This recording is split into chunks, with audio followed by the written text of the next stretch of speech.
Okay, the question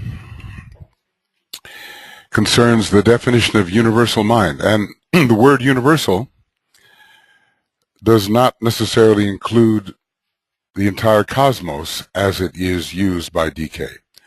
So generally speaking, it means the mind of the solar logos, which is our local universe. Obviously, if we take the word universe literally, it will be the mind of the one and only being in cosmos. But he uses the word universe.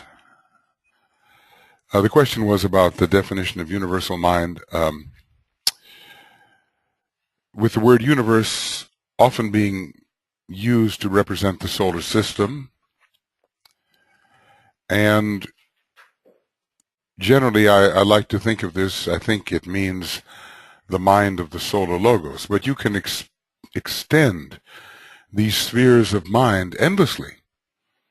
You know, every higher inclusive being will have its type of mind. But there's planetary mind, and then it generally, he doesn't talk about solar logoic mind, he talks about universal mind. And when he talks about universal love, he generally means within the body of the solar logos. That's my impression. There are some terms that have applicability at many different levels. Now, we're talking about the method which is employed by these adepts, and he tells us here it's the entering of the burning ground, and the power to do this is gained through passing through 3 preliminary burning grounds. Everything is prepared. Everything we're doing now is leading to one or other of the 7 or 9 paths. Okay, all that is now accomplished prepares for the 7 or 9 paths. Okay.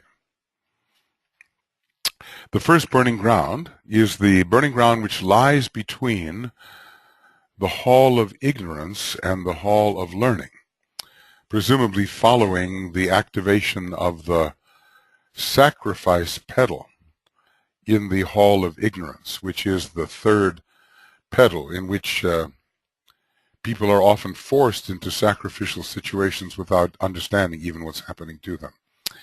This is the destructive fire which man creates under the working of the law of karma. So the fire comes back, the retributive fire, the fire of retribution, and the man learns many things about the law.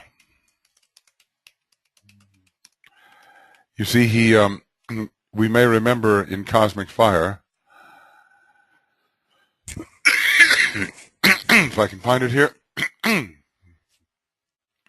it's around page 537.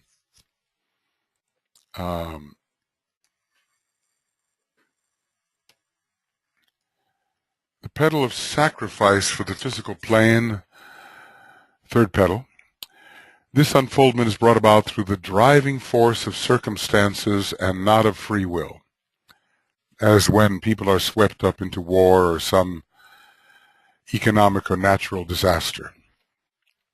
It is the offering up of the physical body upon the altar of desire, low desire to begin with, but aspiration towards the end, though still desire. A man in the early stages of his evolution is polarized on the physical. As man is polarized on the physical, much of this is undergone unconsciously and without any realization of what is being consummated. But the result in the causal body is seen as, etc., increased heat and activity.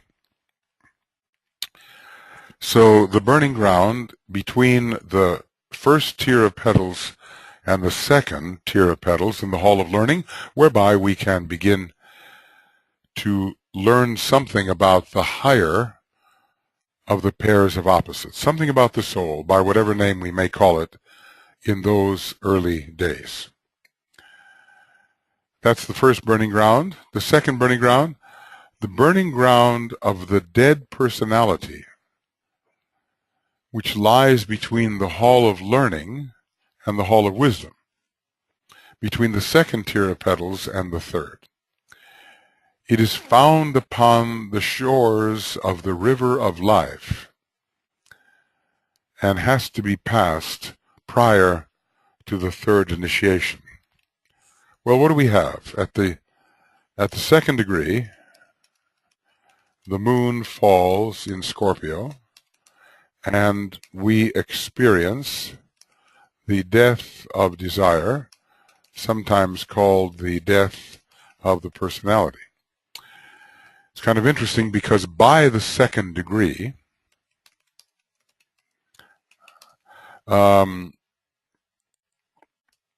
the sixth petal is completely unfolded. So it would fit that this burning ground occurs between the middle tier of petals and the sacrifice tier of petals. Also, we are told that by the third degree, speaking of the death of the personality, by the third degree, there is ended the ancient authority of the personality. The third degree ends the ancient authority of the personality. So we die somewhat to selfish desire at the second degree, and yes, sick, yeah, all those multiple petals, you know. Lots of petals. Well, maybe somewhere in this universe there is something with 60 petals. Sixth, yeah. The sixth degree is, now, of course, one is, by that time, one is already working in the ninth petal and has had the eighth petal stimulated by the rod of initiation. I think that, you know, it's very difficult. It would be hard to describe photography verbally unless we could, and also moving pictures, films. And we're in that position right now because all we can do is either create animations of or somehow describe what we think it would be like for these petals to unfold, but as none of us has seen the process close at hand, we cannot speak with authority. Okay, so that's the second burning ground between the love petals and the sacrifice petals. And then the burning ground which is found when a man is ready to pass out of the hall of wisdom as a full adept. Now, full adept is a master. The hall of wisdom lasts from the unfoldment of the seventh petal all the way through the death and dissipation of the causal body. So the hall of wisdom really begins. At what initiation does the hall of wisdom begin?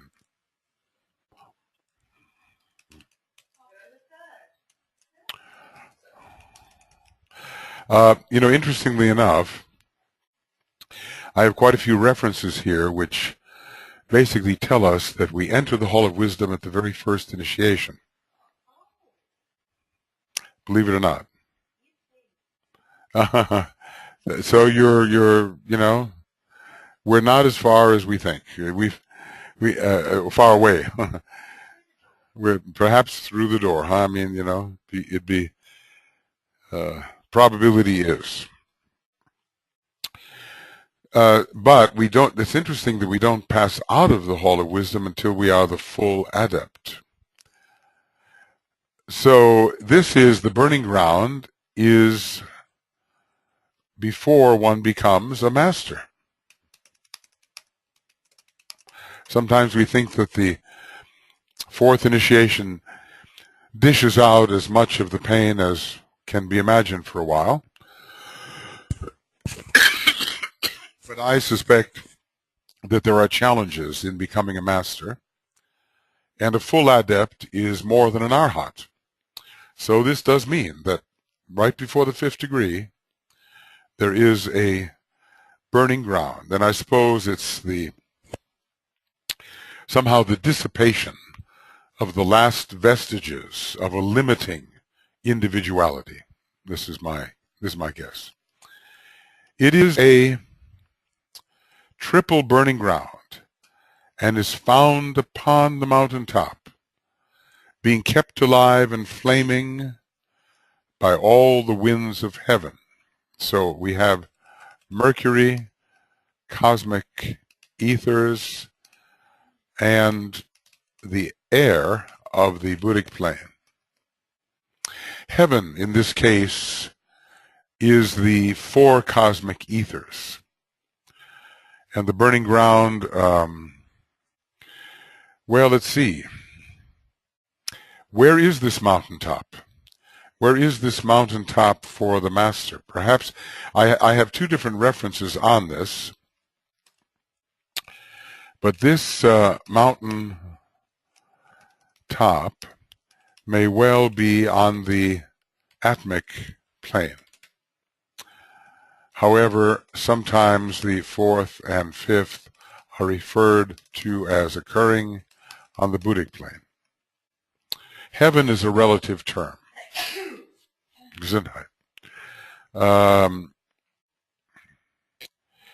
Anyway, the winds of heaven upon the mountaintop, it is responsible for the destruction of the egoic or causal body. However, the destruction of the egoic or causal body occurs well before one becomes a master. So, the burning ground which is found when a man is ready to pass out of the hall of wisdom as a full adept, it is a triple burning ground. I wonder if it tests out the three aspects of divinity. I wonder if that's what happens. Testing the three aspects of divinity, possibly, and is found upon the mountaintop. But it's got to be the mountaintop of a later initiation than the third, being kept alive and flaming by all the winds of heaven. I think I'll erase what I just said here, and I'll say that heaven is a relative term.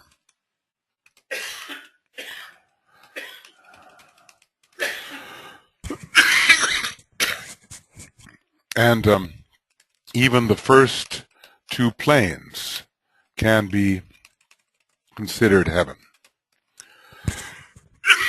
If you listen carefully to how the Tibetan describes the destruction of the causal body, sorry, I'm having one of those dry moments in the throat. He seems to say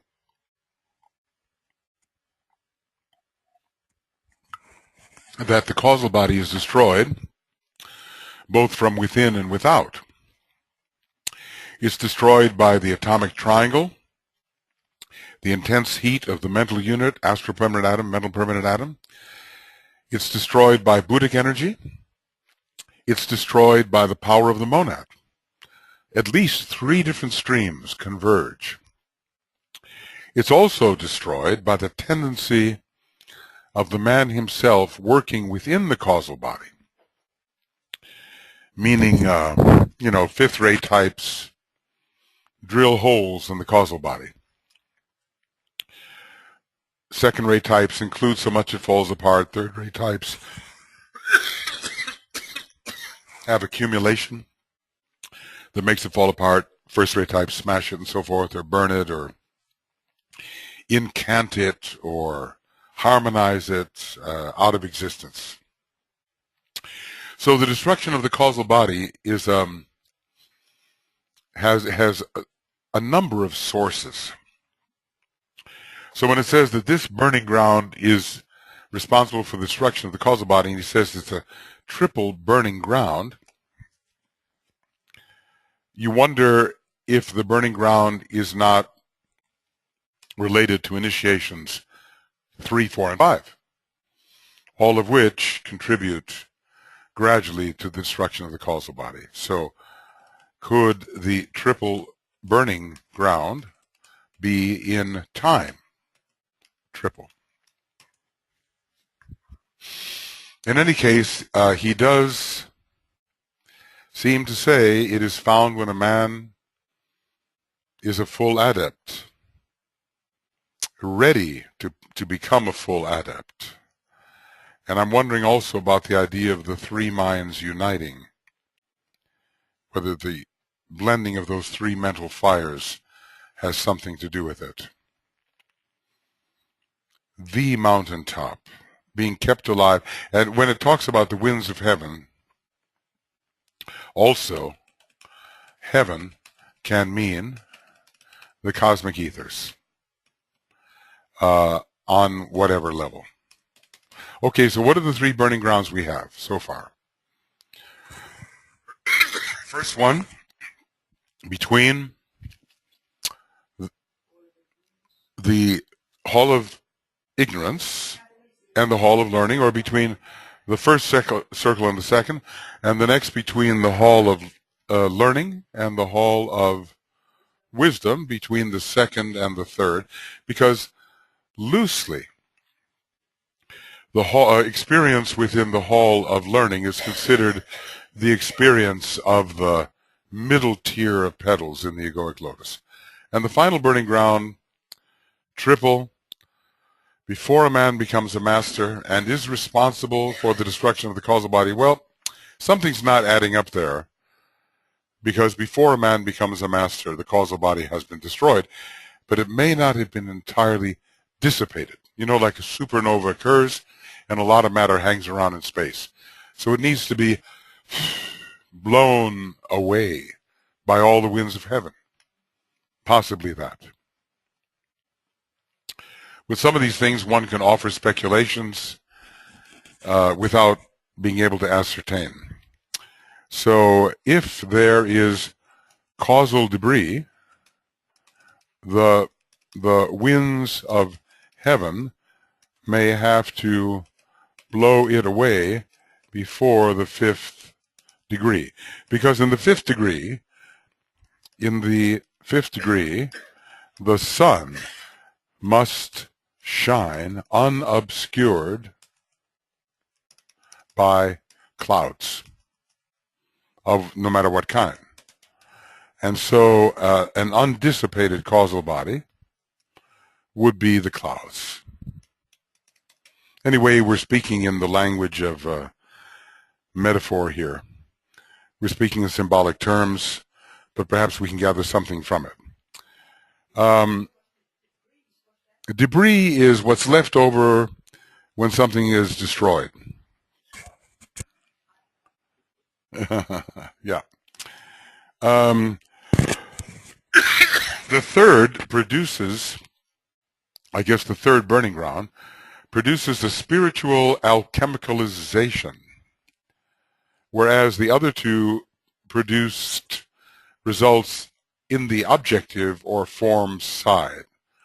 Because after all, we are still in the causal body for the first two burning grounds, and the subjective or consciousness aspect of his triple nature. A spiritual alchemicalization can mean, let's call it a refinement and elevation. Elevation through transmutation.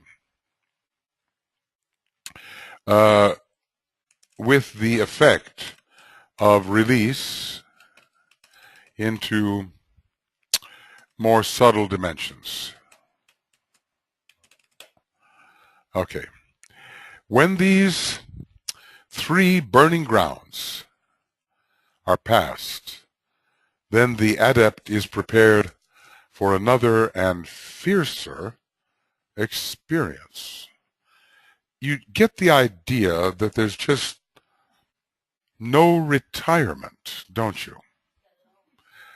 No pension, no old folks' home with the flowers growing and the paths meandering as you stroll in your wheelchair. Aha! Oh, it's hyper. Is it hyperthermia? Oh, I thought it was hypothermia. I was getting ready for a cold bath. Hyper. Really? That somehow sounds a whole lot more like fire by friction than solar fire. Why not just stick a few accomplished esoteric healers down in that room? If you could find them. Okay, we've got one. All right. Birgit, Birgit, you're going to live in the room downstairs.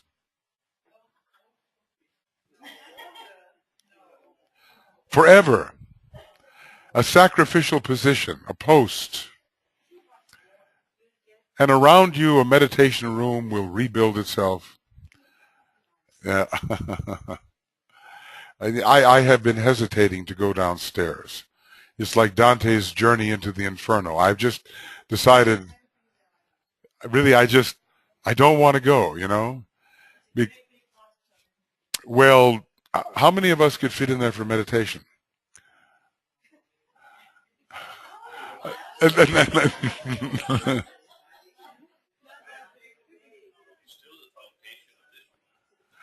Yeah, that's right. We're sitting above the hot water, right? Okay. All right, burning grounds. We're into hot water, burning grounds.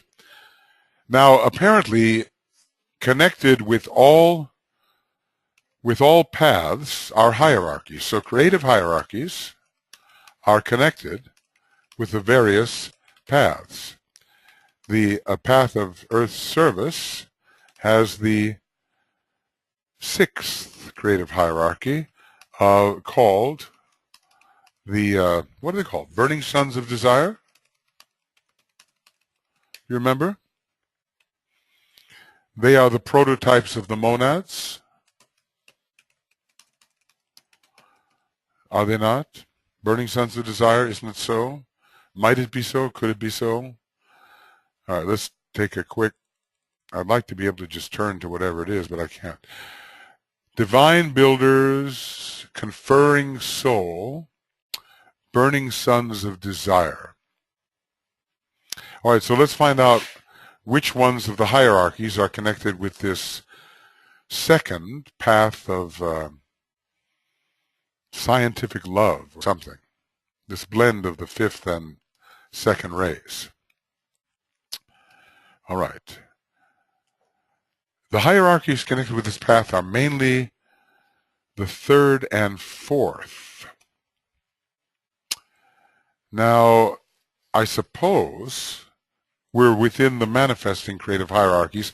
I suppose we're not up there among the liberated ones. You know what I mean by that, right? Here's the map of the 7 manifesting groups of monads, and here's the map of the 5 that have either broken free onto the cosmic astral plane or are just about to do so. So I suppose he's dealing with this map. And if he's how do you like, can you make that out? How good are your eyes? Okay. Can you use your intuition there? I just felt like I was suddenly in the eye doctors, you know. Anyway, whoop, there we go. Hierarchy 3 and 4 are the triple flowers and the lords of sacrifice. That apparently is our name, the lords of sacrifice. So probably only human units can pass onto these 2 paths. Now, this is kind of funny because the 3rd creative hierarchy, let's see, the triple flowers and the, what is it called, the and the lords of sacrifice. And then only human units can pass onto these two paths. Well, human units seem to have passed, human units seem to be deriving from the fourth creative hierarchy, not from the third. You know, when you're looking at these tables of monads, some of them are men and some of them are devas. So just because they're in a list of creative hierarchies doesn't mean they're all men by any means. And as far as I can understand, the human creative hierarchy is the fourth, not the third.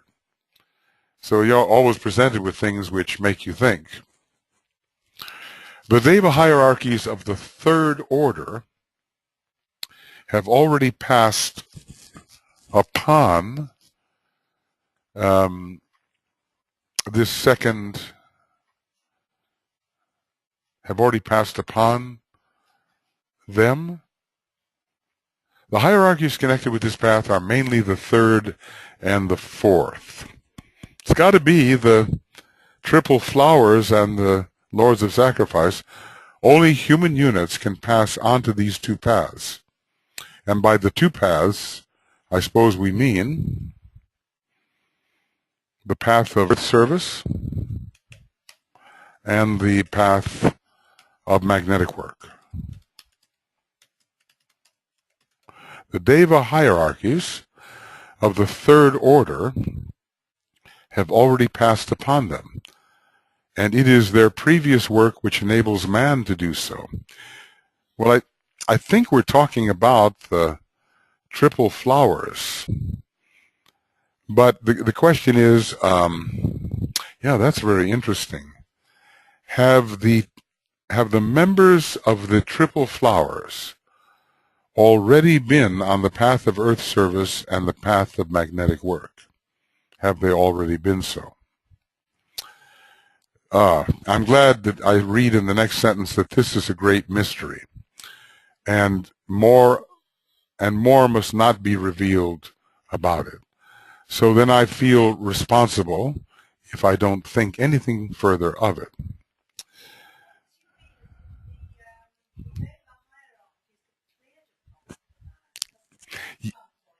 Yes, but this is quite a, let's just, yes, it appears to be so. Have the Devas of Creative Hierarchy 3 prepared the path of magnetic work and of earth service for man?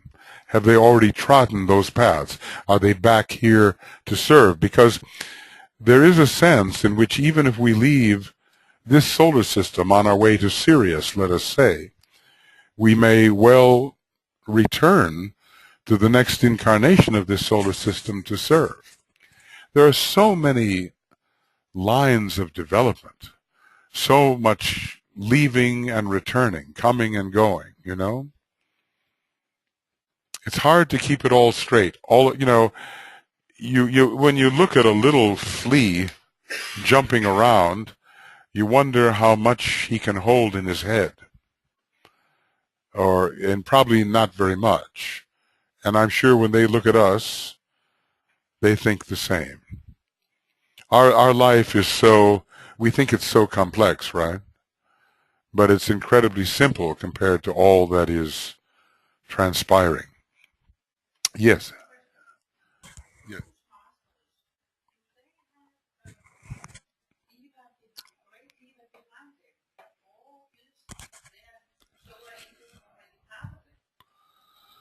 Okay, so I couldn't hear the first part of the question. Do they have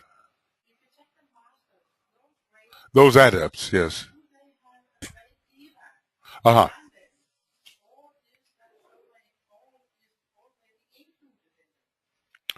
Well, you know, the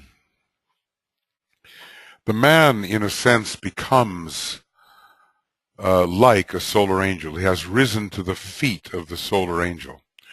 So the solar angel does not merge with the man after the fourth initiation. The solar angel returns to its source, to be breathed out in groups next solar system to become planetary logoi. So the solar angels are on their way to becoming planetary logoi.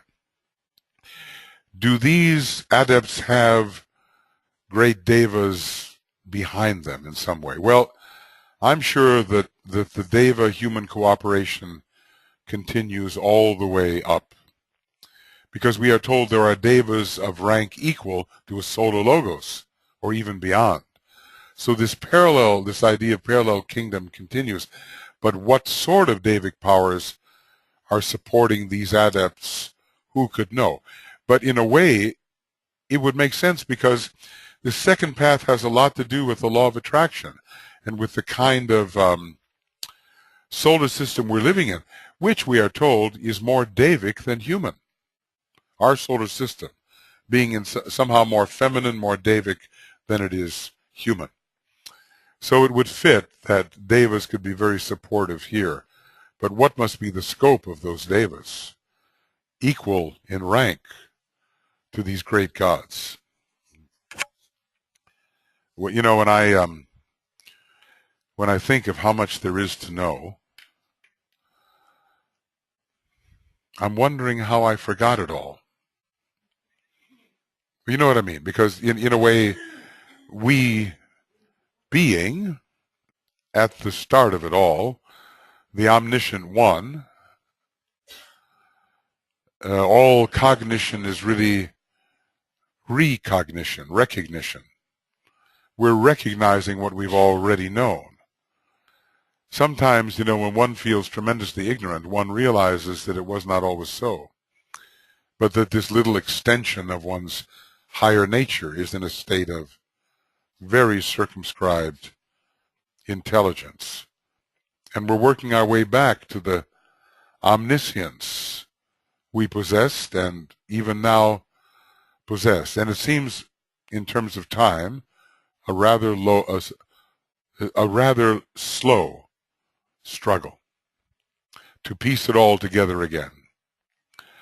Anyway, we've just begun. We've only just now entered, the last few million years, entered the conscious phase. Before that, there was no real intelligent consciousness, certainly no self-consciousness. And we're on the very lowest rung of the ladder of possible self-consciousness. So the adventure in the universe for us is really just beginning. And answers to the kind of questions you are asking there, you know, will emerge along the way.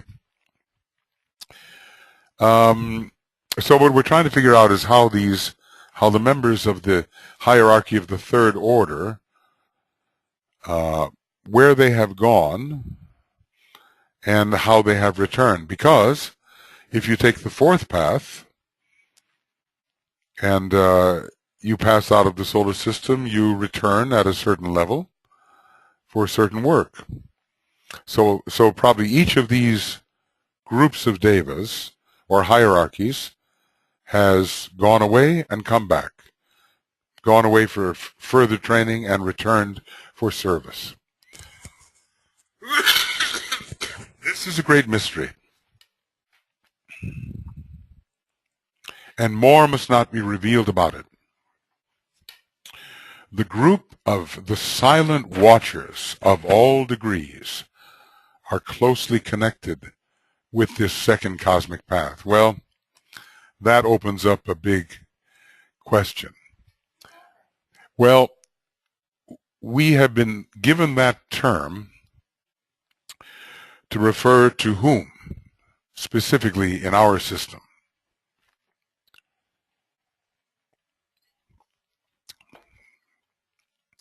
Because you've as you've read through the books, you've run into the term silent watcher, right? Or have you not? Or was it eyeball through the keyhole? You know, Anyway, SK is considered a silent watcher. See, if we were to do a search on the term silent watcher,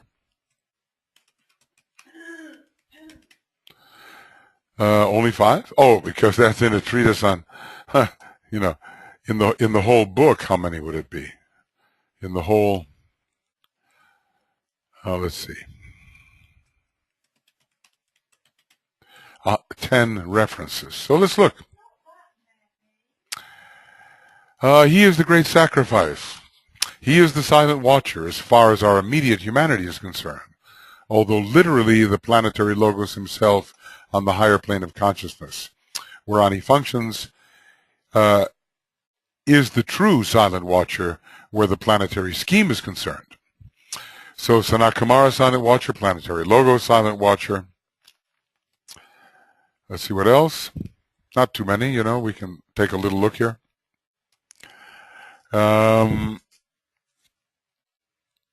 He knows also that his name and effort are noted in the archives of the lodge, and that the silent watcher over the affairs of men has taken notice. The silent watcher is that great entity who is the informing life of the planet, and who holds the same position to the Lord of the world, Sanat Kumara, as the ego does to the lower self of man, sounding a lot like the planetary logos.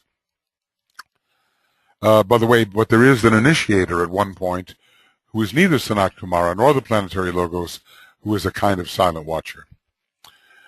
Once a year at the Wesak festival, the Lord Buddha, sanctioned by the Lord of the world, carries to the assembled humanity a dual stream of force that, emanating from the silent watcher, supplemented by the more focalized energy of the Lord of the world. Lord of the world, an emanation of the planetary logos, the silent watcher. So it's beginning to look, to me, like these silent watchers are planetary logoi. At all initiation, the Lord of the world is present, but at the first two, he holds a position similar to that held by the silent watcher. When Sanat Kumara administers the oath at the third, fourth, fifth, here again, silent watcher is the planetary logos. Here is the secret of suffering in the earth chain, which makes it merit the name of the sphere of suffering, and the mystery of the long and painful watch kept by the silent watcher has its origin in the events which brought the moon chain to a terrific culmination. Silent watcher. Here is a this is Sanat Kumara and the planetary logos, preventing the sore-footed pilgrim from losing his way, which is possible even at the very end. I imagine there's a whole series of watchers who are the controllers of the planets, and we could rise onto the cosmic level and find a higher correspondence and so forth. I haven't seen anything of that nature yet, but certainly they keep their eye on things. Probably because he holds the synthesis of life, of the sphere that is acting itself out under his eye. That's why he would be silent, and he does not interfere.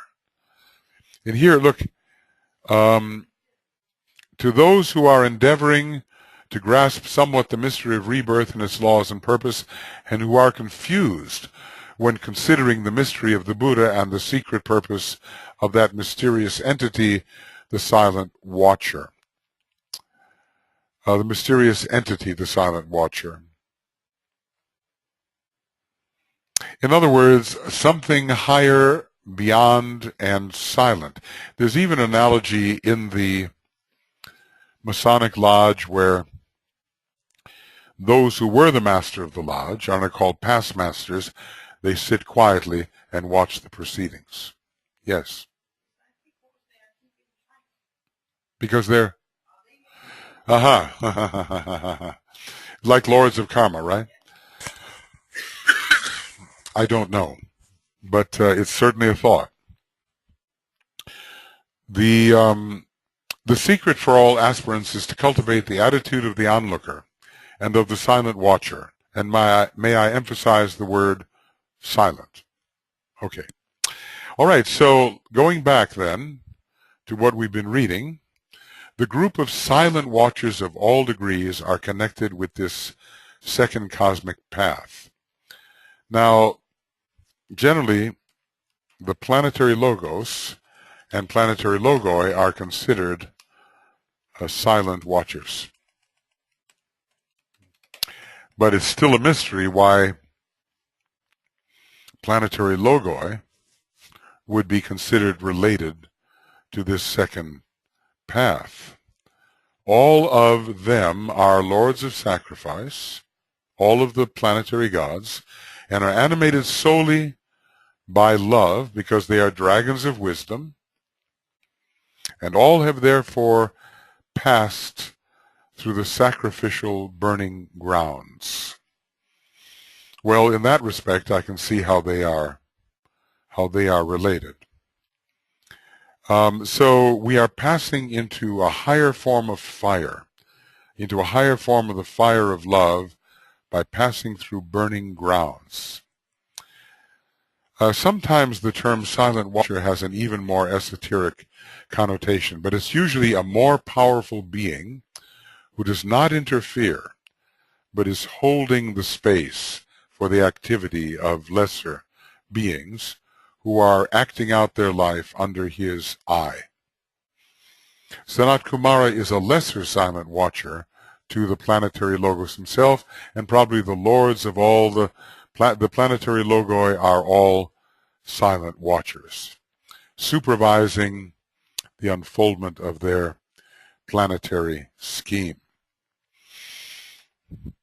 So let's see if we can put more of this together. This is a great mystery, and more must not be revealed. The group of silent watchers of all degrees are closely connected with this second cosmic path. Why would this be so? I suppose the love energy, which they express as dragons of wisdom, makes them related to this path of magnetic love. But, you know, there are more questions raised than there are answers given, because we're always running into that term mystery. This is a mystery, cannot be revealed, cannot be said. So we're up against a wall all the time, but at least it's good to know where the walls exist, because then the possibility of penetrating them also exists. But, you know, as stated the other day, when A.P. Sinnott was asking Master Kutumi questions, he was asking questions which were secrets of the sixth initiation, even though he was just a chela. And Master Kutumi says, look, I can't answer that. You know, he might as well have said, look, you know, maybe you've taken the second degree, maybe not, and here you're asking me questions about the sixth initiation. So many thoughts will come to our mind about what's this, what's that, and it may be many initiations ahead of us to know. Anyway, it is only possible to give the most elementary of exoteric symbols. Okay, exoteric symbols for this path. It takes the form of a funeral pyre. Something's dying. In full conflagration, with 4 flaming torches, one at each corner. From the center of the pyre, a 5-fold star mounts like a rocket towards a flaming sun of predominantly rosy hue. Amazing symbol, and it kind of reminds you of the symbol for the 6th law of the soul. what was that? It was a rosy sun, wasn't it? Something like that. Color codes, group, 22 methods. Well, anyway, I won't try to go there, but I think it was simply a rosy sun, wasn't it? A rosy sun. Yes, and yes, exactly. So we have this question of burning grounds being passed, burning grounds, liberating something. In this case, the fivefold star, which stands for the liberated essence, which has been alchemized, presumably, mounts like a rocket towards a flaming sun, predominantly, in other words, towards the cosmic astral plane. Because Rose, whenever DK had his students meditate on the astral body, on the condition of their astral body, he would have them use the color rose. So the word rose is a indicator of the astral body in a purified aspirational state. Yeah. Well, a pyre is like a bunch of logs that you set on fire. So it's like, like the Tibetans, they burn the body afterwards, and you put the body on the top and you light it, and it just, so all of the elements return. But 4 flaming torches, one at each corner. Does each one have to do with a particular type of burning ground? So far we have discussed 3 burning grounds. 3 burning grounds. Are there 4? 1 for each torch. We can also see that fire is a very important ingredient in this second path. They sought what? They sought the heat of love. Was that correct? Heat in love or heat of love? We just read that. If they use their imagination, if you seek the heat of love and you use your imagination in an intense way, you are somehow preparing for this path. So let's see, where are we here? We're on page 26, so I can maybe get back here. But if I do heat of love, is there anything? Or was it said, no, there isn't anything here. So let's just try heat.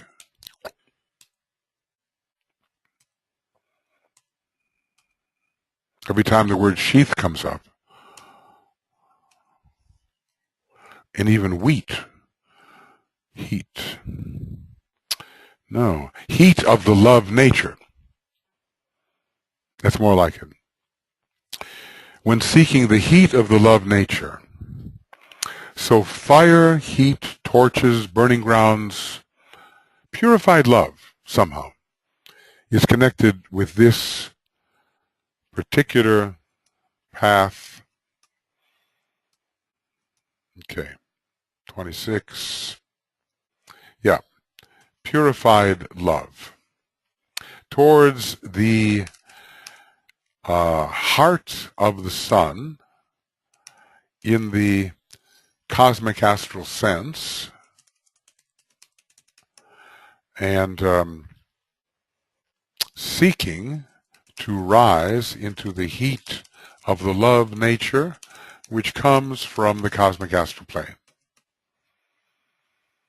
But DK is so practical in a way. He's actually given people who feel an affinity for this path a way of approaching it.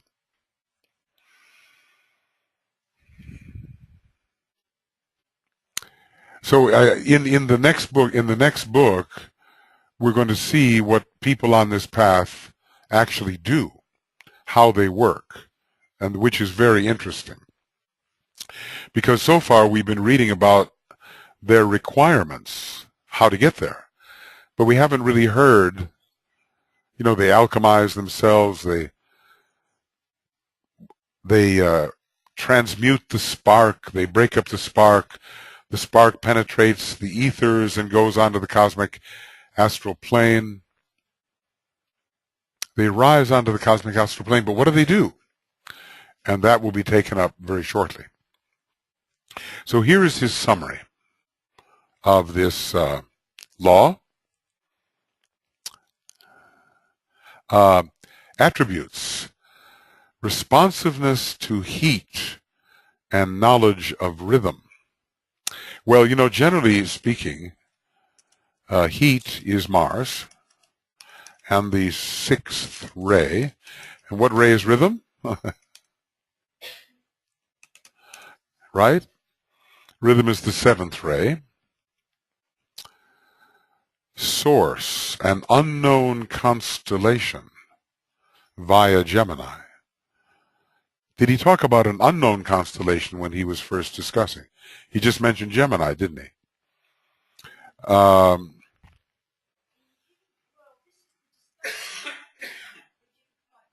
No, but he's going to reveal it in the next section.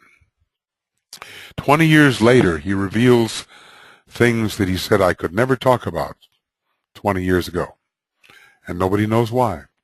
But anyway, it'll all fit together. The ageless wisdom is in process of revelation. And if you think about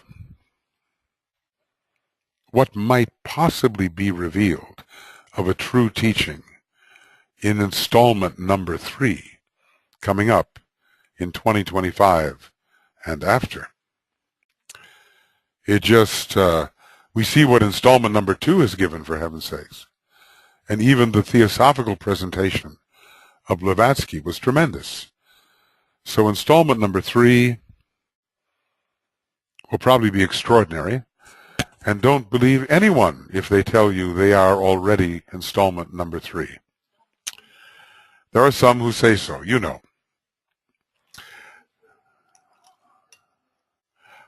I think I need a drink.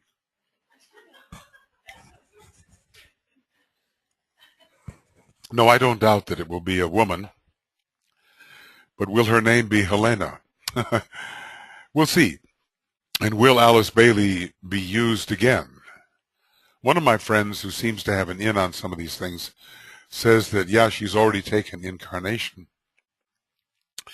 and is preparing for the next assignment. So let's see. Will she be a he? Not if Tui has anything to say about it. Yes, just for the case of symmetry. Besides, men are too thick-headed and stubborn. You know, they don't make very good amanuenses, you know, really. They have their own ideas, you know, and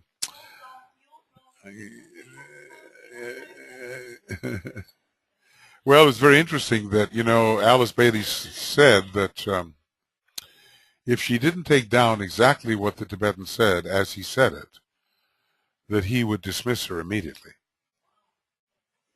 You know, so many people, they say, well, Alice Bailey wrote that. Obviously, the Tibetan would never have written that. And they choose their particular areas they disagree with. It's usually the hard stuff where there's some criticism coming out, and yeah, oh, that was Alice Bailey. But the story really goes that Alice Bailey tried to tone him down sometimes, because he was used to being very straight. He says, you can't say that, you know, she would sometimes say to him. And they did, and he did sometimes modify what he was going to say out of deference to her sense of how things were in Western society. But she couldn't get away with anything that way, like rewriting something or not taking down what she heard. It had to be what he said, or at least they discussed it, and his was always the last word. Okay, an unknown constellation via Gemini. I think it's Libra, but we will see. The method on this path, the entering of the burning ground, which means purification, transmutation, alchemicalization, refinement, elevation. In other words, rising through purifying the substance. The hierarchy, the third and fourth, and about this third hierarchy, I know we have to study the hierarchies, we really do. The third hierarchy is a group of Devas who, if you refuse them, you go to the eighth sphere. So you better make friends with this group because it's the eighth hierarchy and the third, according to the numbering. And if you refuse them, you are refusing in a way to become a Christ. And so you are precipitated into the opposite of the number 8, which is the lower 8, which is the eighth sphere. So we will read that.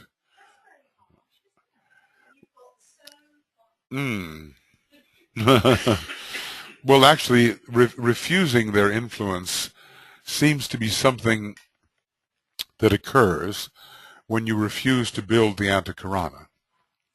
Because the Antakarana, they are the triadal lives. So somehow they are the life of the spiritual triad. So when you are refusing to enter that still higher world, which requires selflessness, you are making, you're turning left. And, when you turn left, even though you're well qualified in many other ways, you are cutting off your possibilities of really full life. You're somehow settling for the past, because the left is the past. A cosmic danger, yeah. Well, yes, for a kind of a member of the forces of obstruction, really. The symbol, a funeral pyre, 4 torches, and a 5-fold star mounting towards the sun. See, the question about this 5-fold star, is it in some way the symbol of the monad? Is this star in some way the symbol of the essence of the monad? Because, when the initiator appears, he appears as a 5-pointed star. So that's the star of initiation. That represents his presence. So there's something essential within us that might be considered this 5-pointed star, although from another perspective, the 6-pointed star is the star of the monad, because it's on the 6th plane. By the way, that was the symbol of Master Moria, the 6-pointed star. It's called the Seal of Solomon. He was King Solomon, and in a later incarnation, when he was Akbar of India, we were in Agra, India, and his buildings all have the 6-pointed star stamped on them. So it's such an ancient symbol. It's really astrological symbol. It has nothing to do with one particular religion at all. It's just cosmic in its nature. And since the monad comes from the 6th plane, the 6-pointed star is a suitable symbol for it, as well as the monad is expressing through Virgo the 6th sign. So, all right, that has to be factored in. What is the quality gained? Electrical velocity. Okay. On this path, we gain electrical velocity. Well, we do know, whatever that means, we work with Fohat in all manner of ways and use its power manipulatively to bring about coherence. Wasn't that the word? Coherence and magnetic unity. So these workers are constructive. They are not destructive. They are working for the coherence of the forms on the cosmic physical plane. Let's see what he says here. In referring to this path, I have stated that those who find their way onto this path work with Fohat, or with the essential energy of the solar system, which differentiates into 7 major types of energy. Well, you know, when Fohat descends, he differentiates the types of matter found on all atomic planes. Fohat operates on the atomic plane, differentiating matter into 7 different types at the first outpouring. You know, in Theosophy you have these outpourings. The first prepares matter, the second prepares form, and the third brings in the spirit, creates self-consciousness, initiation, and the general synthesis. So, okay, this is the essential energy of our solar system, and really even beyond, because Fohat is cosmic electricity, not just systemic electricity. Our planet, with its ruling Lord, is an integral part of the life expression of a still greater entity, the Solar Logos, and it is with the astral energy incident to the Solar Logos' cosmic nature, that the master has to work. Okay, so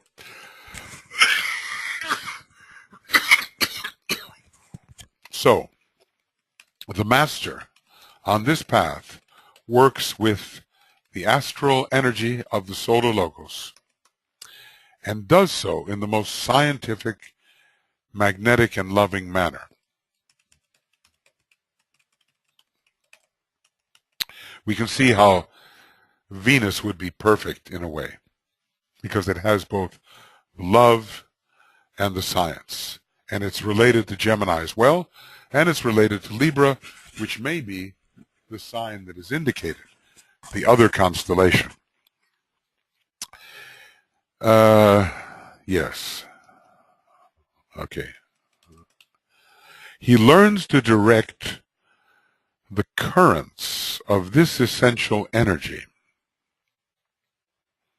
Does he mean astral energy here? Or fohatically applied astral energy? Let's see.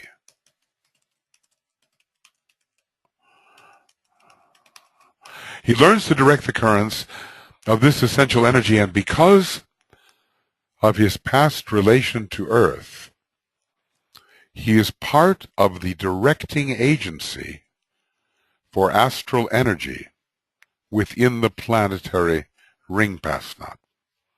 So from see, when you talk about the solar system, how far does the solar system go?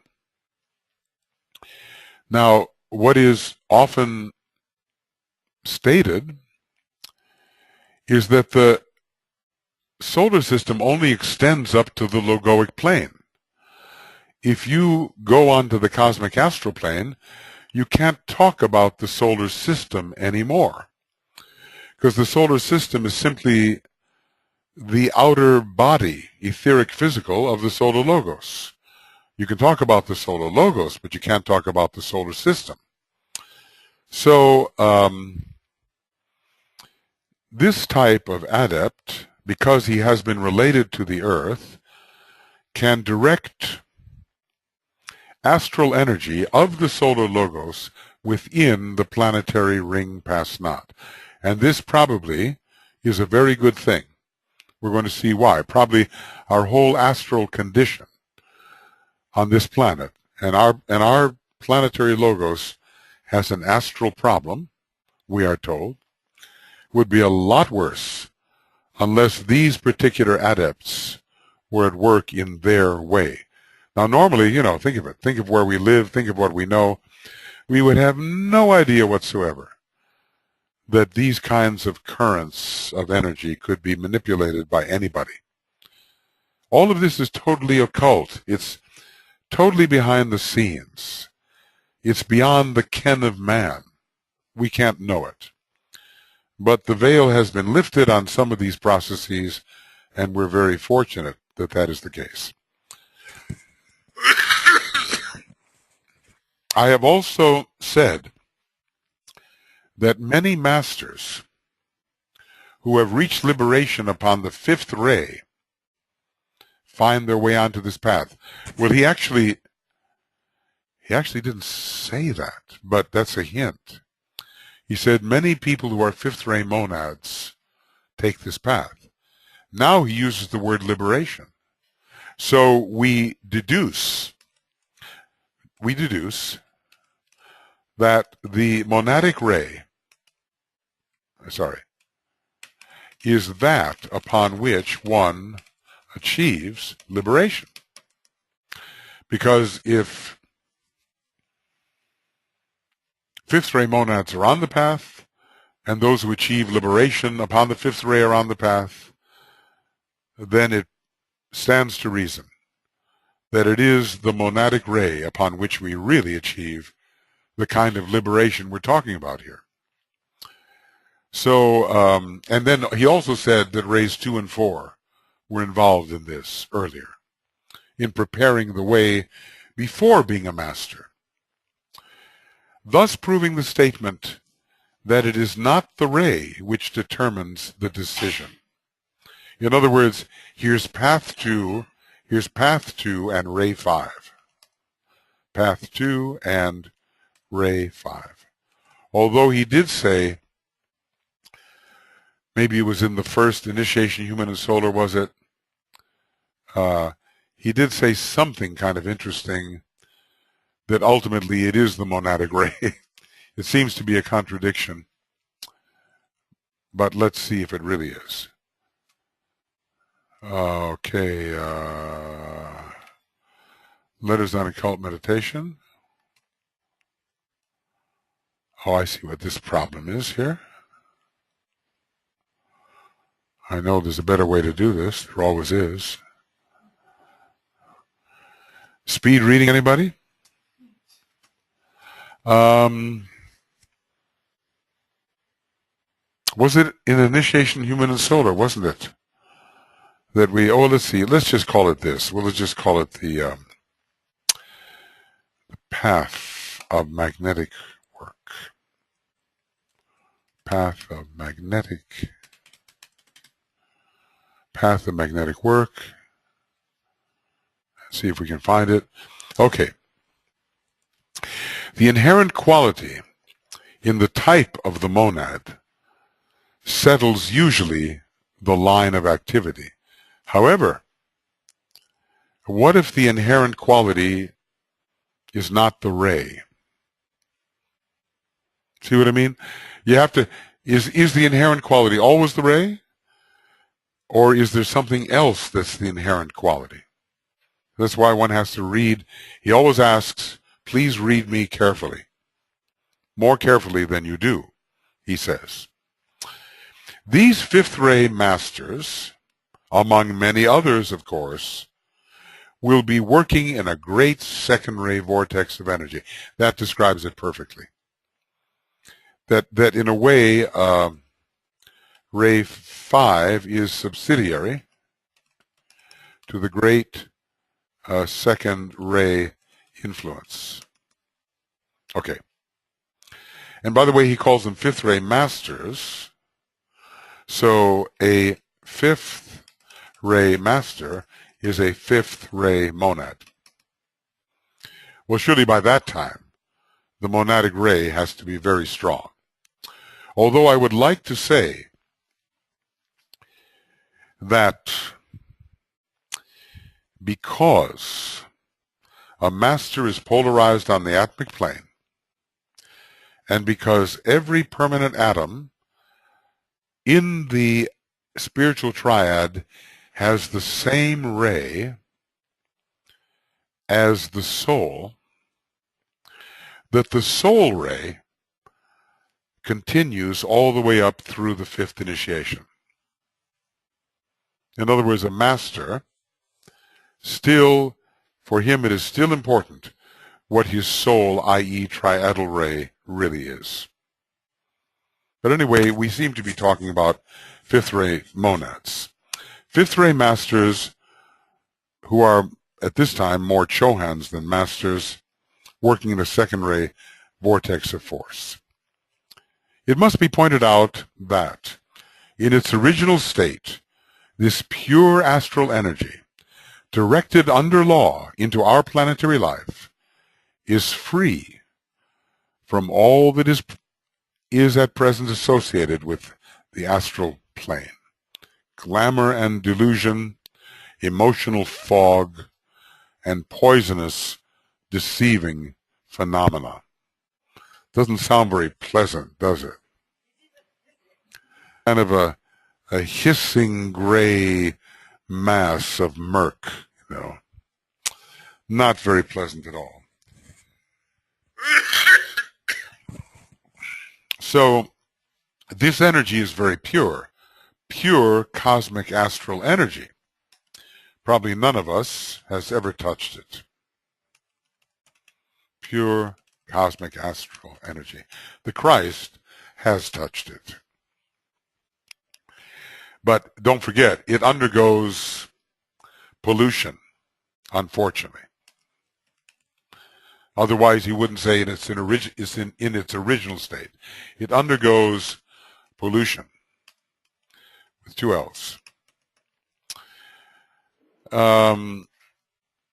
These well-known aspects of the astral plane are all the creation of humanity down the ages and present.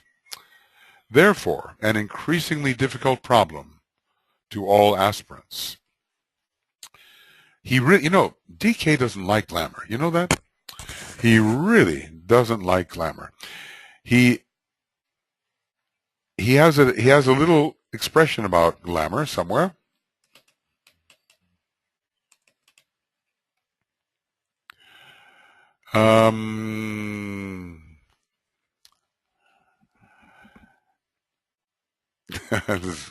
It may be a long time since I personally was overcome by glamour.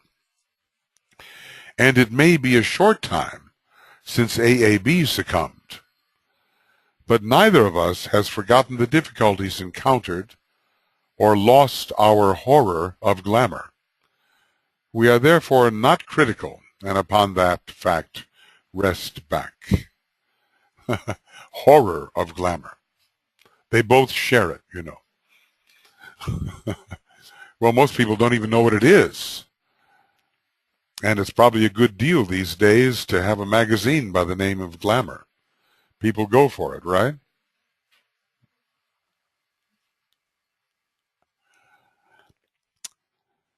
Yeah, I think we've, by the way, that little bit is from Discipleship in the New Age. Pithy little quote, page 674.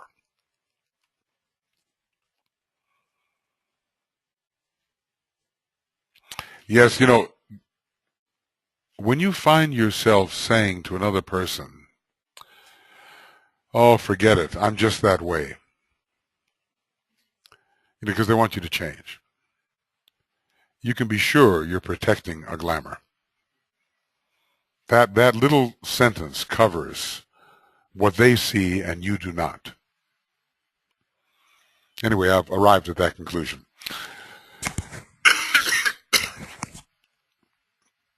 Okay, onward. And then he continues along these lines. The tormenting turmoil and chaos of the astral plane are due largely to three factors. Tormenting turmoil.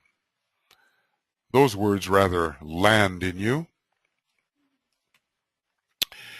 The force of the constantly developing glamour as self-centered and undeveloped people, human beings, create it. And by the way, that's almost a sine qua non, the requirement for glamour, self-centered. It distorts everything. It's like, all the light bends when it goes through this particular self-centered lens, creating a distortion. The force of those aspirants and disciples who are seeking to combat this in their own lives and in the lives of others. And the inflow of pure solar astral energy under cyclic law and the direction of the master working on the second path. This is interesting, meaning that this energy from the astral plane, cosmic astral plane, flows in cyclically. Maybe we don't know exactly what may be that cycle. Could it be? I wonder. Could it be when Venus and the Sun align as they are now? I mean, 2004 we had that alignment. 2012 we had that alignment, or will have it. And then you wait for a while, 100 years or more. Because Venus is fifth ray, second ray, and is heart-centered energy, and the sun can represent the heart of the sun, the cosmic astral plane. In other words, we need some sort of something to indicate what that cycle may be. So this terrifying turmoil, or turbulent turmoil, or whatever you call it here, tormenting turmoil, is due to glamour generation, glamour combat, and the inflow of pure solar astral energy. Well, we would never realize this existed. But he's telling us about that. Even if we read what we just read in Cosmic Fire, this is a wonderful addition to our understanding of path number 2. And he's going to get even more specific about what they do. These 3 factors create great trouble. During the past crisis, okay. These 3 factors, I'm remembering where once he said the solar logos almost intervened in the First World War, which is a shocking thought. In 1917, the solar logos himself almost intervened. It's such a remote consideration. It must have been a much more serious condition than we can possibly imagine. But anyway, these 3 factors create great trouble. During the past crisis of the World War, 1914 to 1945, so this was written a little after, it reached most serious proportions. The hierarchical crisis to which I have earlier referred was involved.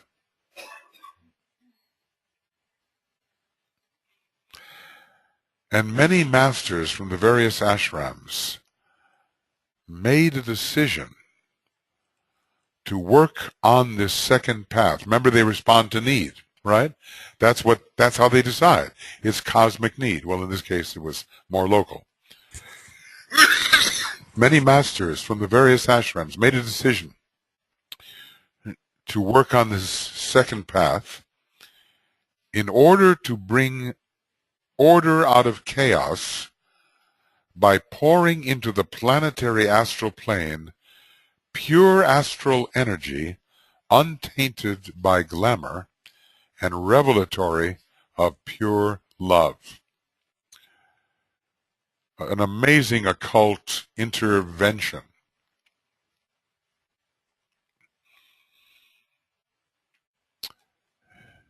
This was during it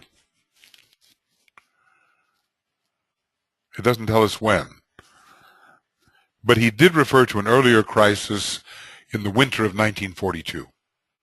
You remember, where the hierarchy was packing up, getting ready to move on because they were sure or believed that humanity would go down to defeat.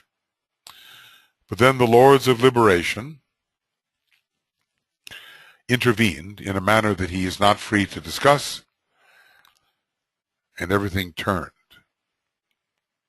as the sun moved northward, which, by the way, was coincident with Stalingrad. And that was it. However many battles after that there were, that was the turning point. So anyway, these masters, they were experts in timing and in energy manipulation. So he's talking about a divine intervention here. He's not telling us what it was. A choice by many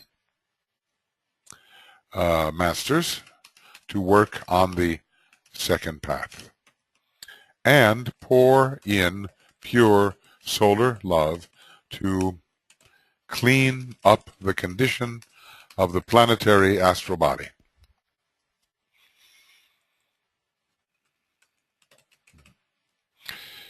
You will also note how three types of astral energy are therefore related.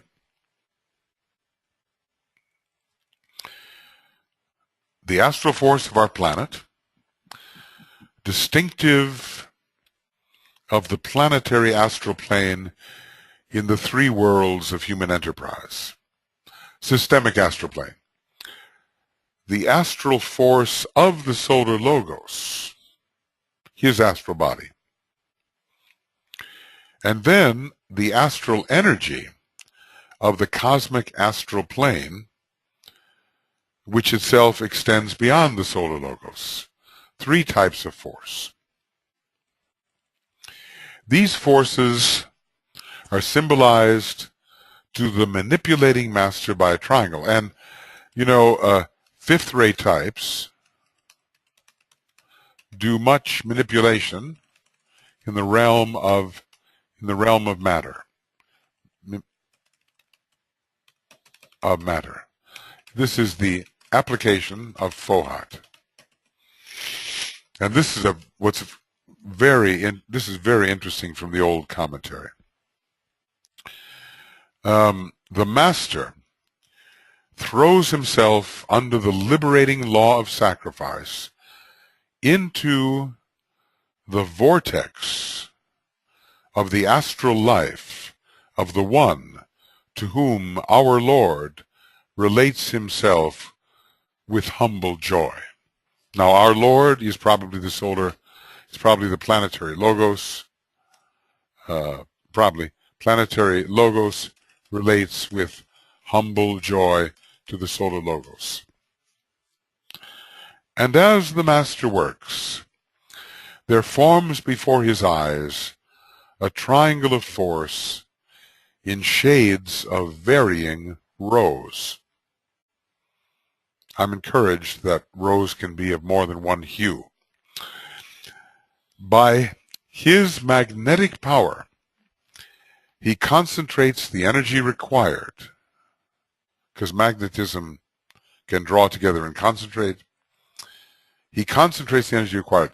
Then, through this triangle of force, as through an open door, he sends the potency of love into our planet. Until his cycle ends, he thus must work.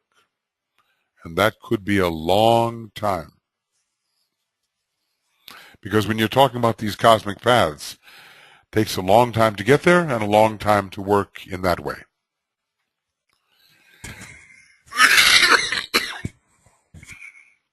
So this from the old commentary shows how he works, the different shades of rose.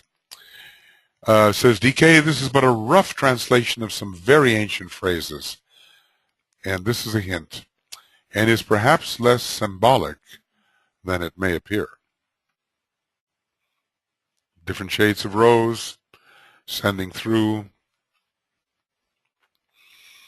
pure love. It is in this it is in connection with this path that the work of the triangles which I initiated is related. That's beyond the Buddhas of activity in a way, isn't it? The function of these triangles is in reality to facilitate the work of distributing the pure incoming love energy, expressing itself as light and as goodwill, into the hierarchy and humanity. So, DK always has a deeper purpose behind what he is suggesting. And he says, just because you don't know it doesn't mean it won't be effective. This deeply esoteric purpose of the triangles will not be understood by the general public, but some of you who read this will appreciate the opportunity to serve in this manner consciously. I think we should remember that, because that energy is coming in and it needs a method of distribution. Sometimes when I look at yes, light and goodwill and other groups, absolutely. A deeply esoteric project which in a way ends at the feet of the Buddhas of activity. So important, I wonder if enough has been done. And of course, as I say it, I get the impression, no, not enough, something. Same with world goodwill, something, but not enough. Yes. Where are we? See, because I've copied this out of 402, Rays and Initiations. The path of magnetic work takes the master first of all to the heart of the sun. Now, this must be found on the cosmic astral plane and not on the cosmic mental plane. So, heart of sun is a term which can be applied to both the cosmic astral plane and cosmic mental plane. Sometimes the definition of the heart of the sun is the egoic body of the solar logos on the higher mental plane. That's sometimes the definition. But we've been reading the last couple of days that this thing called the heart of the sun also is related to the cosmic astral plane. So we need some research on the term heart of the sun. Because in this particular case, it's all about a structure or a state on the cosmic astral plane. And from thence to the cosmic mental plane, passing through and pausing temporarily on the cosmic astral plane. Now, as a matter of fact, reinterpret the whole thing. Heart of sun on the monadic plane,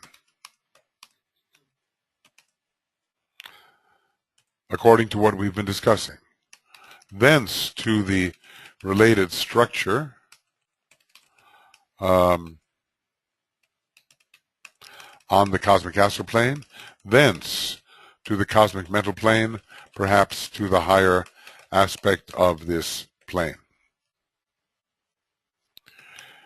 So it takes the master first, suppose, into there is a kind of a heart on the monadic plane, it's an etheric heart, and thence to the cosmic mental plane, passing through and pausing through upon the cosmic astral plane, even though this path says that it ends on the cosmic astral plane. The above statement does not in reality refer to progress from point to point in an ordered sequence. It refers to high states of awareness and to a form of cosmic contact which is registered by the master from the point at which he stands upon this second path. for all planes are interpenetrating. In other words, it's all here right now. Every plane, every possible plane right here now.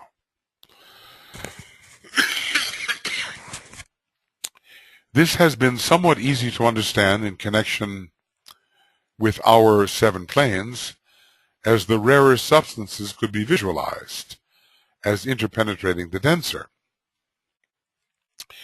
It is not so easy to comprehend, however, when we pass out of the cosmic physical plane in our imagination, needless to say, and enter those planes of which we know nothing, and whose composition and substance, if they are substantial as we understand the term, we are totally ignorant. Besides that, we are not in a position to ascertain the truth. So that's one of the big questions. Is the cosmic astral plane, or the cosmic R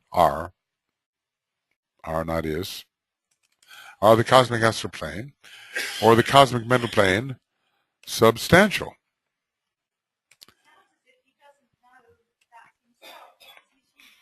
Well, you know, he's also provoking our thought. Because, you know, you may have read in occult chemistry that there is a kind of a little unit of life called a bubble in the koilon. And if you put enough of those together, you get atoms, you get sort of vortices that create atoms. And if you want the ultimate physical atom, you put together 14 billion bubbles in the koilon. And then as you ascend through the planes, fewer and fewer and fewer make the atoms. Atoms are smaller and smaller and smaller till you're left on the top plane in the sea of fire with bubbles in the koilon. And on the cosmic physical plane, matter then is substantial. That which we recognize as substance is found. But on the cosmic astral plane, are there bubbles? You know, what is the nature of these planes? Can we even imagine it? Anyway, it's a tough problem to solve, and it looks like DK is not giving us the ultimate statement here. If they are substantial. I've been looking for that quote for years, having once found it and lost it. Okay. So anyway,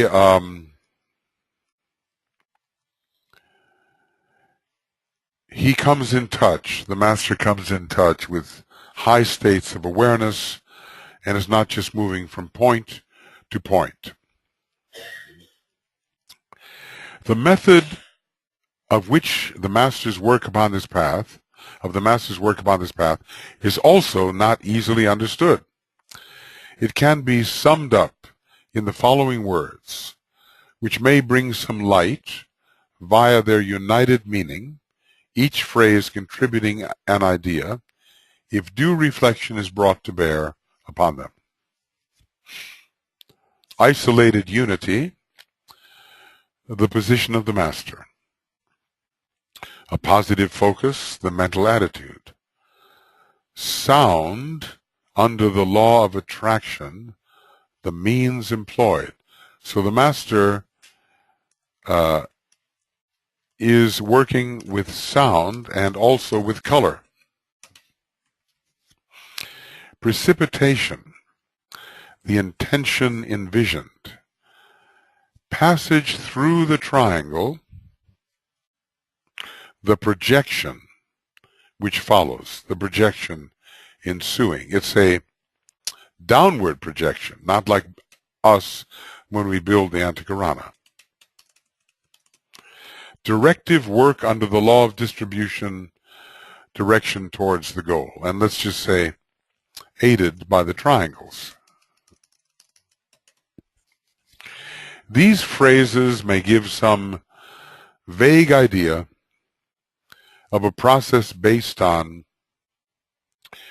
reception, then direction, producing rejection and impact, where the rejecting agency ordained.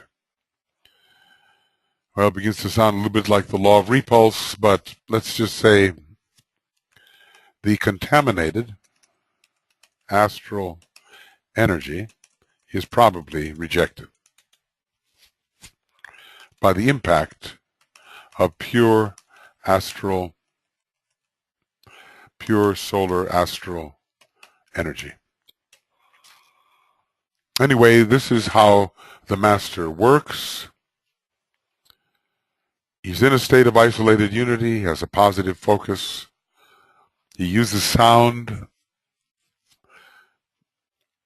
to gather the energies. He has an intention which he intends to precipitate. He passes streams of energy through the triangle and distributes. The pigeons are not back. Oh.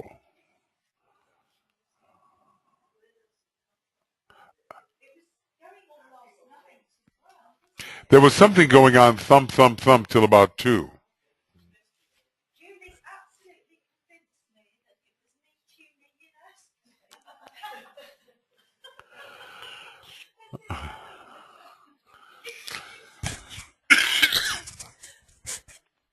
Well, is it in this house?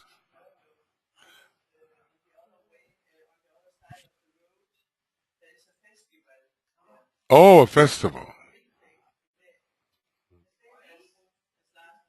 Okay, a festival. Well, that's different.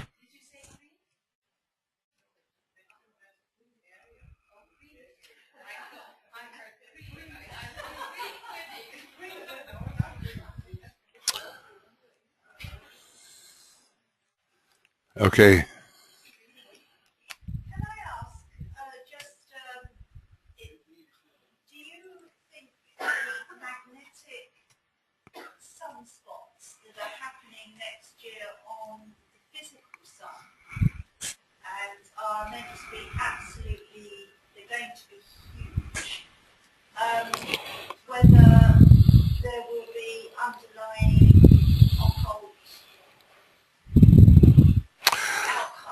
Outcomes or causes. Yes. Well, it's happening in the right year.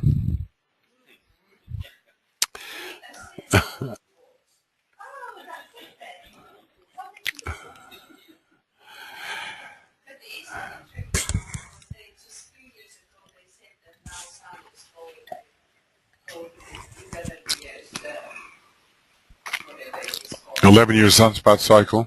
Yes.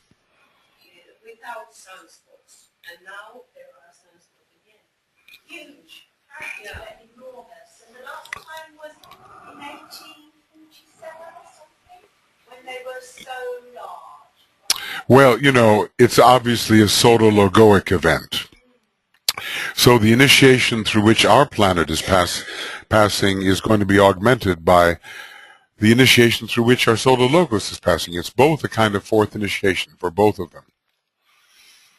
I think we're going to have a coincidence of processes. Plus, add to that what humanity is thinking and preparing for. But I do believe we'll get beyond it. But I do think it will be a year of crisis. You can even see the crisis beginning to shape up in just normal terms. A year of, even this year we may see it, of confrontation which puts the world balance on edge, I think. So, yes, solar flares, yes, which are so huge.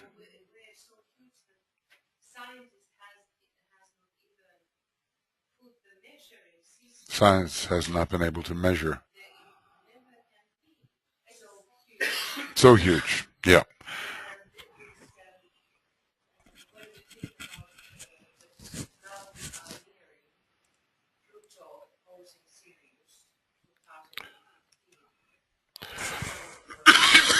2015 Pluto poses Sirius, but we have to get there.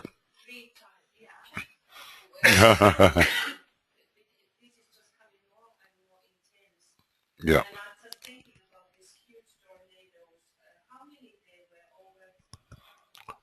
There were hundreds of tornadoes, hundreds and hundreds. Well, that was just in one of the incidents. No, no.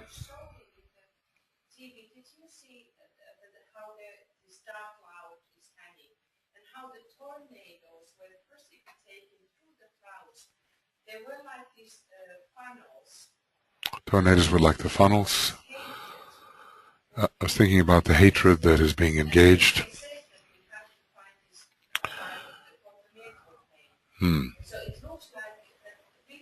Related to fights on the mental plane. There are huge battles on the inner planes that these tornadoes may be examples of. Yep. Okay. So I think we have serious imbalances that are due now. They have to be reckoned with. Look, just a little bit more of this before we take our break.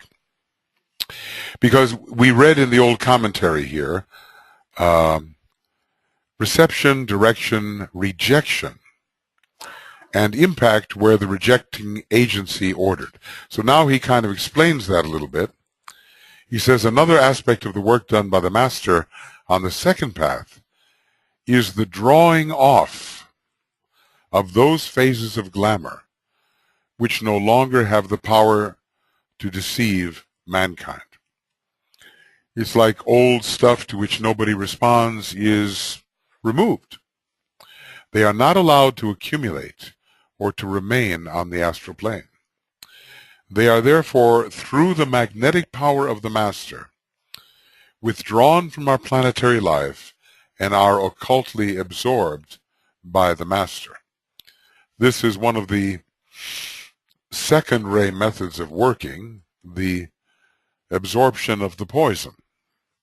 Of course, notice it's only the old ones that humanity has worked its way through that are drawn off, not the active glamours, because people themselves have to work their way through those things, and they cannot be prevented from having the opportunity to do so.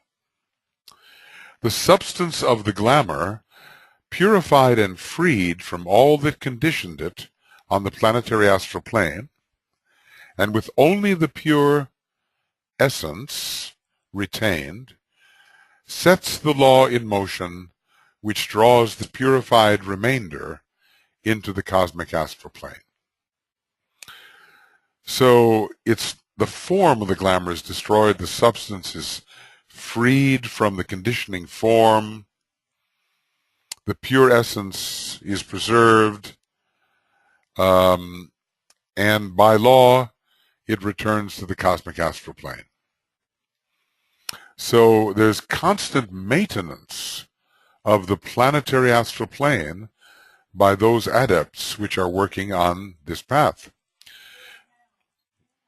Yeah, clearing out, putting in the pure solar love energy, and also which expels certain types of glamours, and then they are drawn off. Constantly, therefore, this great circulatory process goes on, demonstrating anew the essential synthesis underlying all life, human, planetary, systemic, and cosmic. It reveals also that the law of attraction, the law of magnetic work, and the cosmic law of synthesis, all three aspects are three aspects of one law for which we have as yet no name. So when we think we've reached the ultimate law, we find out it's just an aspect of a still higher and more inclusive law. It might be said that the masters working on the second path are working, here it comes. This is where he reveals 20 years later what he didn't say in the earlier book. It might be said that the masters working on the second path are working in relation to and in contact with certain great lives who work on the periphery of the constellation Libra, the balances, and hence the relation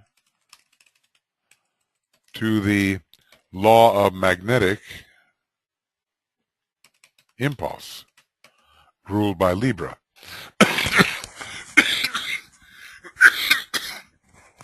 This is due to the fact that those masters who can work with magnetic energies and with the three above laws have achieved a point of balance which makes their work possible. And we remember what the definition of harmlessness, which begins with perfect poise, divine understanding, and a completed point of view. Again, very Libran. It involves also a poised attention and directive power, permitting the inflow of energies from Libra that could not otherwise enter our planetary life at all. These Libran energies enter our solar system via the heart of the sun and are peculiarly amenable to magnetic attraction and distribution. So we do get some Libran energies, but there are types which must be assisted to reach us.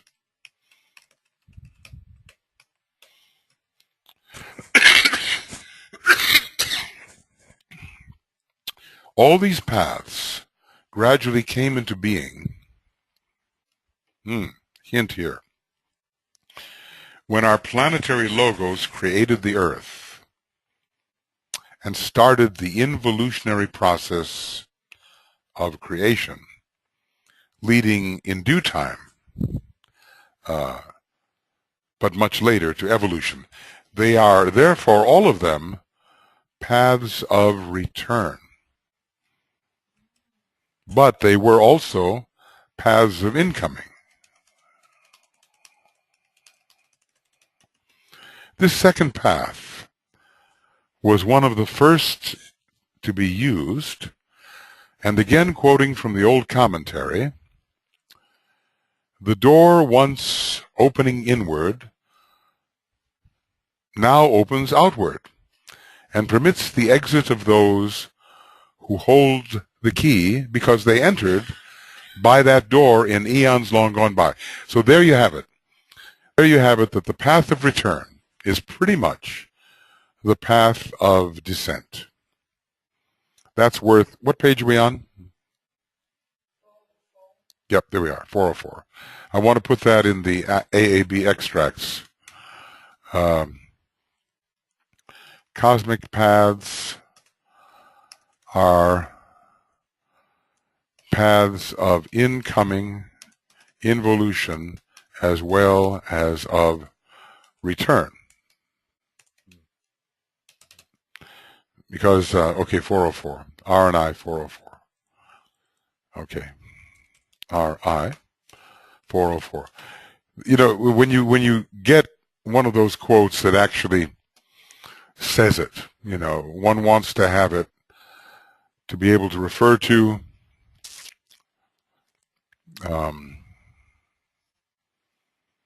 because he really does say it there exactly. Okay. Trying to make my computer slowing down here a little bit. Cosmic paths are paths of incoming, involution, as well as of return.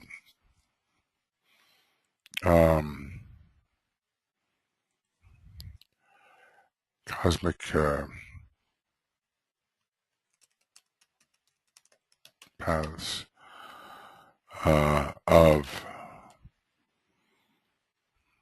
return were paths of incoming. Okay.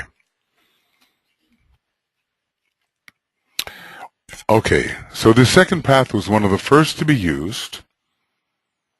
The door, once opening inward, now opens outward and permits the exit of those who hold the key. And by the way, the key again, fifth ray. It's always that. When the key drops, it's the fifth ray formula.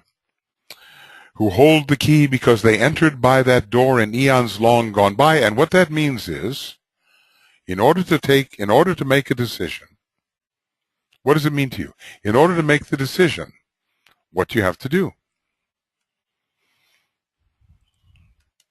To make the correct decision at the time of the great decision, what? What you have to do.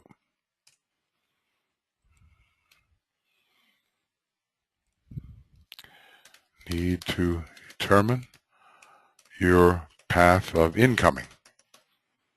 You need to have the intuition to determine the path on which you came in. So and maybe that's hard to do. You're left with a completely free choice, but the right choice is the path of incoming. And when you start to think about it in those terms, maybe another piece is given to you about who you are and how you arrived and so forth.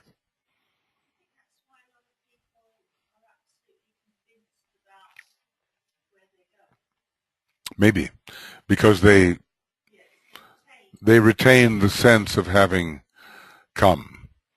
It's usually easier to tread a path that you've trodden in the reverse direction. Okay. All the masters, and not only those upon the fifth ray, receive careful training in the manipulation of energies, and hence the statement of Master K.H. to his disciples that the occultist has to learn to master and control the forces and energies within himself. The disciple and the initiate work with hierarchical energies and with forces of the kingdoms of nature in the three worlds. The master receives instruction in the handling of energies which are extraplanetary but within the solar ring pass not. Those masters whose decision it is to tread the second path are taught the control and direction of systemic energies and of certain energies emanating from Libra and from one of the stars in the constellation of the Great Bear. Which one? One of the seven-ray energies. This is a very second-ray path. Could it be the star Mizar, second-ray star? Or could it be, how does it go, Maigret's, I'm forgetting the name, Dubé, or Dubi, Dubi-doo, Dubé, fifth-ray star. Could it be? So those masters whose decision it is to tread the second path are taught the control and direction of systemic energies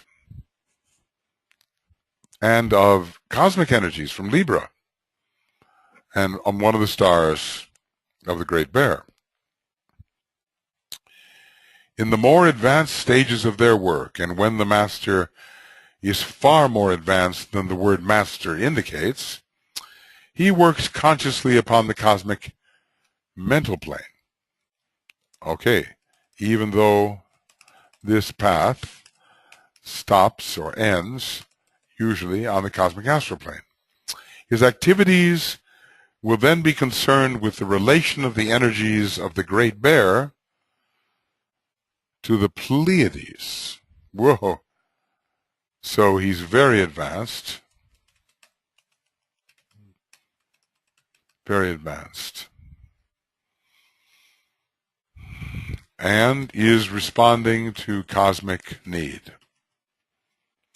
And their dual relationship, a higher correspondence to Atma Buddhi, There you have it again. The Pleiades are buddhi. Oftentimes it's just considered to be manas. So Great Bear is Atma, and the Pleiades, buddhi. Great is the interlocking buddhi to the solar system and only incidentally to our Earth. Okay. Great is the interlocking, the interdependence, and the interpenetration. So I think we all agree that this 4-page section in the rays and initiations added a lot to our understanding of the second path, which was somehow very abstract, presented in Cosmic Fire, but very practical in terms of the service aspect of the work as presented in the rays and the initiations. It sounds like our astral condition is oftentimes rescued, or has been at times rescued, by Sanat Kumara and his request that certain masters who could work on this path relieve the astral condition and end these wars favorably. It may be even happening now. When we talk about Christ trying to avoid the final war, he's doing all he can to prevent a final war, it is said.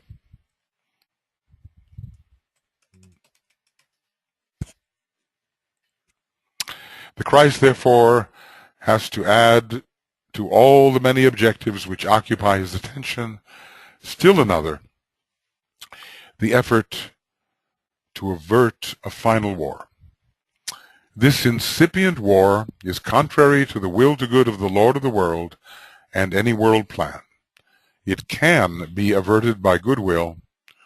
This is the most important statement in this message as far as humanity is concerned. Whenever this was given out, we can see.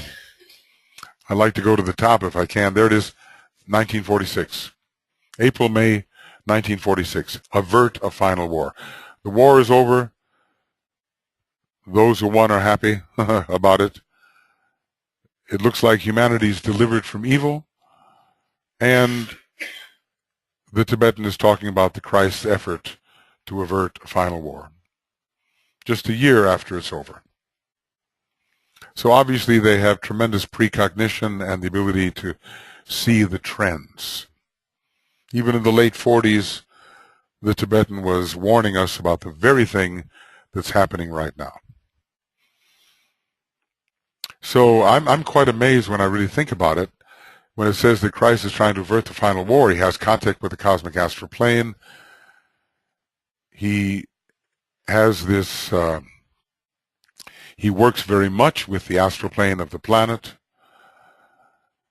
You rather wonder whether he's not mobilizing some of these masters who can work in this way to alleviate the horrific astral condition on our planet. They have their ways, don't they? Their occult methods. And we know, nothing about it. But thanks to this, we know a little something. So I find this line of work very interesting. And probably as we are discussing these paths, you will feel some kind of resonance towards one or another, for one reason or another. Who knows why? It doesn't necessarily mean that this is what you will in centuries ahead be treading, but it's interesting to see what you resonate to. Maybe some resonate to this kind of magnetic work. All right. Let's take a little break before it's too late.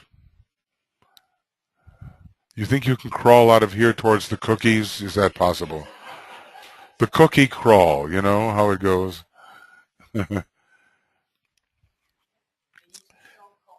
That's it. Do you think too much food for thought dampens the appetite for food? Uh-oh. Hella, I may not have solved the square. The square is coming back. Okay, webinarians, where are we? We're going to go on to path number 3. Welcome everybody, and we'll be gone for 15 minutes or so, and we'll go on to path 3, which is the path of the planetary logo. A very interesting one,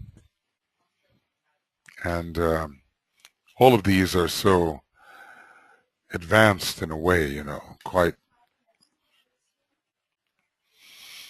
DK is only hinting at certain things we might grasp, but it helps to complete our picture a little bit and give us a sense, and not just a fanciful sense, of the destiny that lies ahead for ourselves as individuals and in groups. All right, we'll take a little break now, and we'll see you back before long.